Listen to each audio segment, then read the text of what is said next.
नैतिकता सोडून आज सगळं चाललंय. नाही सुप्रियाताई, आता म्हणजे बोलताना तुम्ही राजकारण कशासाठी आहे वगैरे असे प्रश्न विचारलेत, पण मला गेल्या अनेक वर्षांमधली तुमची अनेक वक्तव्य अशी आठवतात की अजितदादा आणि तुम्ही यांच्यामध्ये सगळंच काही आलबेल नाही आहे हे म्हणजे वेळोवेळी दिसत होतं, तसे इंडिकेशन्स मिळत होती. पण जेव्हाही याच्याबद्दल तुम्हाला विचारलं गेलं तेव्हा तुम्ही दरवेळेला हे सांगत आलात की आम्ही एक वेळ राजकारण सोडू पण आम्ही कुटुंब तुटू देणार नाही. तुम्हाला खरंच त्यावेळेला असं वाटत होतं की आपलं कुटुंब तुटणार नाही?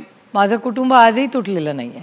नाही, असं आहे की कुटुंब तुटलेलं नाही म्हणजे आता असं की ज्या पद्धतीचे आरोप प्रत्यारोप, ज्या पद्धतीचं राजकारण आज तुम्ही आणि अजितदादा यांच्यामध्ये या दोन्ही कुटुंबांमध्ये बघायला मिळतंय, तर तरी देखील तुम्ही असं म्हणता की कुटुंब तुटलेलं नाही? हो, माझ्याकडून कुटुंब तुटलेलं नाही. माझ्याकडूनला काही अर्थ नाही.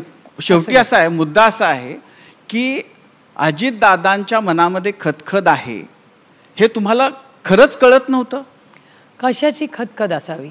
नाही, खदखद कोणत्याही कारणामुळे असेल, त्यांची अशी इच्छा किंवा त्यांना असं वाटत असेल की त्यांच्या ज्या क्षमता आहेत त्या क्षमतांप्रमाणे त्यांना पक्षामध्ये स्थान मिळत नाहीये. त्यांना मुख्यमंत्री होण्याची जेव्हा संधी होती तेव्हा मुख्यमंत्री पदच राष्ट्रवादी काँग्रेसनं धुडकावलं आणि उपमुख्यमंत्री पद आणि 2 महत्त्वाची खाती ही पदरात पाडून घेतली.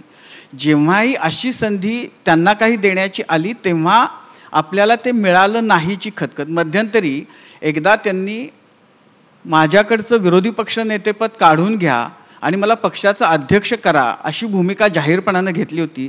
ज्यावेळी त्याच्याबद्दल बोलताना तुम्ही असं म्हणाला होतात की ह्याच्यामुळं पक्षामध्ये ऑर्गनायझेशनमध्ये खूप चैतन्य येईल, कारण अजितदादांसारखा माणूस जर पक्षामध्ये आला, अध्यक्ष झाला तर त्याचा फायदा होईल.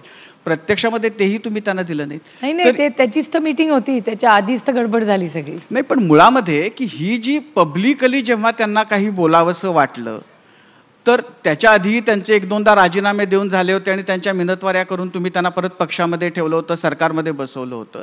तर त्यांच्या मनामध्ये काहीतरी खदखद आहे याचा अंदाज तर जेव्हा बाहेर कळतो, मीडियाला कळतं, ते पब्लिकली बोलतात, तेव्हा कुटुंबामध्ये तुम्हाला आणि इतकं तुमचं दादा ताई जेव्हा चालत असतं तेव्हा तर कुटुंबामध्ये तुम्हाला असेलच. तर तुम्हाला ते म्हणजे ते सांभाळता का आलं नाही? कारण का उष्णता खूप वाढलेली आहे आजकाल, त्याच्यामुळे. म्हणजे उष्णता वाढली आहे म्हणजे खदखद वगैरे अनेक कारणे अशी असतात, त्याच्यामुळे अस्वस्थता. आणि एवढं करून मला असं म्हणजे माझं एक ऑब्झर्वेशन, मला एवढा काही मी फार वर्ष सत्तेत काम केलेलं नाही त्याच्यामुळे, पण साधारणपणे मला असं वाटतं की ते ह्या बाजूला असताना एकच DCM होते, तिथे 2 झालेले. त्याच्यामुळे कामाचंही खूप वेगळं विभाजन झालेलं दिसतंय. आणि त्यांची काही वैयक्तिक कारणं असतील तर हे प्रश्न तुम्ही त्यांनाच विचारावा लागेल, जास्त संयुक्तिक राहील. नाही, त्यांना जेव्हा ते येतील तेव्हा त्यांना जरूर विचारू. पण मला म्हणजे आता तुम्ही आहात म्हणून मला तुम्हाला हे विचारायचंय की त्यांची अस्वस्थता जोखण्यामध्ये तुम्ही कुठं कमी पडलात का आणि का पडलात? नाही, मला असं वाटतच नाही त्यांच्यात अस्वस्थता होती, कारण का त्यांना जी पदं त्यांना इच्छुक होते ते त्याच्यासाठी ती पक्षामध्ये नेहमी एक मताने दिली गेली.